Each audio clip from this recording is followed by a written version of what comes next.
Le point fort de la visite à La Rochère, ce sont les artisans qui soufflent le verre avec une dextérité ancestrale. Mais pour bien comprendre la verrerie d'aujourd'hui, il faut se plonger dans son passé. Le petit musée familial a disparu, place à une scénographie digne d'un musée moderne. Cécile Giraud, directrice commerciale de la verrerie de La Rochère. L'objectif principal, c'était de faire comprendre à notre visiteur quel était notre métier. Alors avec les bases, composition du verre, mécanisation, fabrication, mais aussi en rappelant toute l'histoire du verre avec nos anciens modèles. On a retrouvé vraiment des perles du 19e siècle. Et puis expliquer aux visiteurs que de ce passé-là, on se basait pour créer une nouvelle collection et qu'aujourd'hui, notre travail avec des designers nous permettait d'asseoir certaines collections et nous aérer un petit peu l'esprit. La scénographie a été confiée à l'atelier Tourette et Goût, Thomas Goût. On a mis particulièrement l'accent dans cette scénographie, cette muséographie, sur le parcours historique et sur les racines aussi de La Rochère. C'est une entreprise, ça vient de loin et ce qu'on a essayé de montrer, ce qu'on voyait peut-être pas forcément avant et qu'on a mis en avant, c'est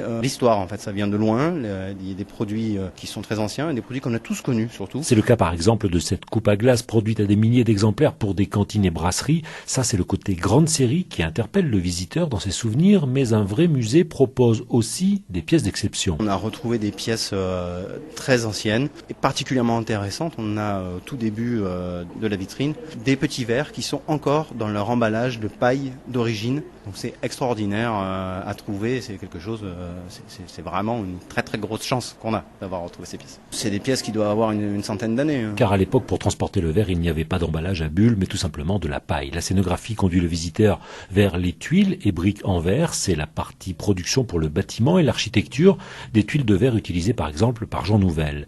La Rochère, c'est une production à 50% pour l'art de la table et 50% pour le bâtiment. L'entreprise exporte dans 40 pays à travers le monde.